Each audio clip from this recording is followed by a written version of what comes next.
आज हम बात करने वाले हैं YouTube शॉर्ट्स के उन राजों पर जो उन्हें वायरल बना देते हैं। जरा सोचिए, एक बिल्कुल नया चैनल और सिर्फ एक शॉट से कुछ ही दिनों में 100 से ज्यादा सब्सक्राइबर्स। कमाल है ना? तो सवाल ये है कि एक बिल्कुल नए चैनल पर ये कैसे मुमकिन हुआ। देखिए, ये कोई किस्मत का खेल नहीं था, बल्कि इसके पास मेथड था। चलिए इसमें गहराई से उतरते हैं और देखते हैं कि ये सब कैसे किया गया। तो शॉर्ट्स अपलोड करने का सबसे बेहतरीन तरीका आखिर है क्या?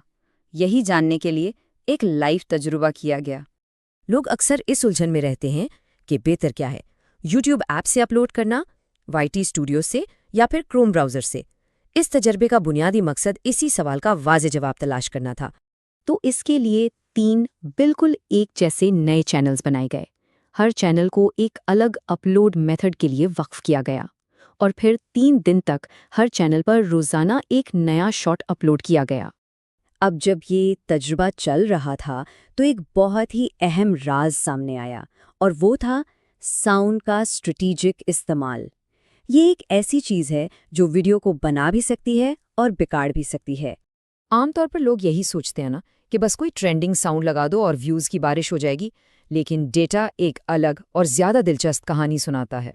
एक कामयाब शॉट को देखें जिस पर 70,000 व्यूज़ आए। इनमें से हैरत अंगेज तौर पर 50,000 व्यूज़ सीधे साउंड पेज से आए। इससे साउंड की ताकत का अंदाज़ा तो हो जाता है, लेकिन इसमें एक पेच है। तो सबसे अहम नुक्ता ये है, बस यूं ही कोई भी साउंड इस्तेमाल करने से व्यूज़ दरअसल रुक सकते हैं। कामयाबी की कुंजी है परफेक्ट कंटेंट अलाइनमेंट। बल्कि YouTube की लाइब्रेरी से साउंड इस्तेमाल ना करना एक बहुत बड़ा फ़ायदा हो सकता है। इससे आपका कंटेंट खुद एक नया ट्रेंड शुरू कर सकता है। चलिए अब आगे बढ़ते हैं। अगले राज 2 आम मिथ्स को चैलेंज करते हैं जो YouTube शॉर्ट्स के बारे में पाए जाते हैं। बहुत से क्रिएटर्स हैशटैग्स को स्किप कर देते हैं, है ना? उन्हें लगता है कि इतनी तेज़ी से स्क्रॉल होने वाली शॉर्ट्स फीड में उनका क्या ही असर होगा।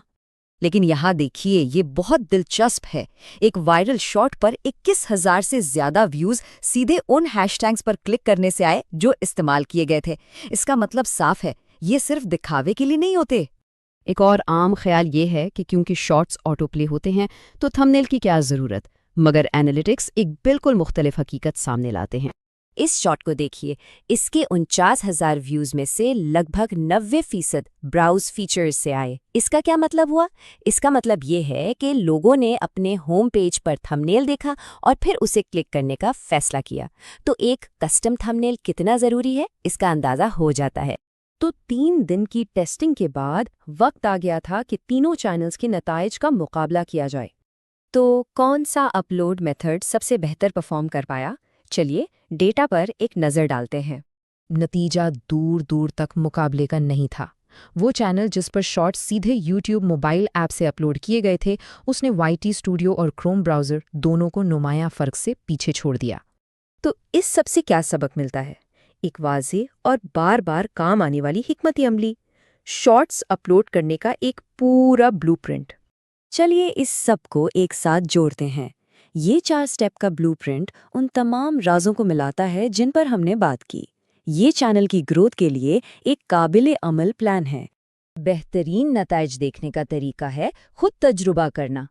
तो इनमें से कौन सा राज पहले आजमाया जा सकता है? हो सकता है साउंड की हिकमत अमली बदली जाए या थंबनेल्स पर फोकस किया जाए। याद रहे, इनमें से कोई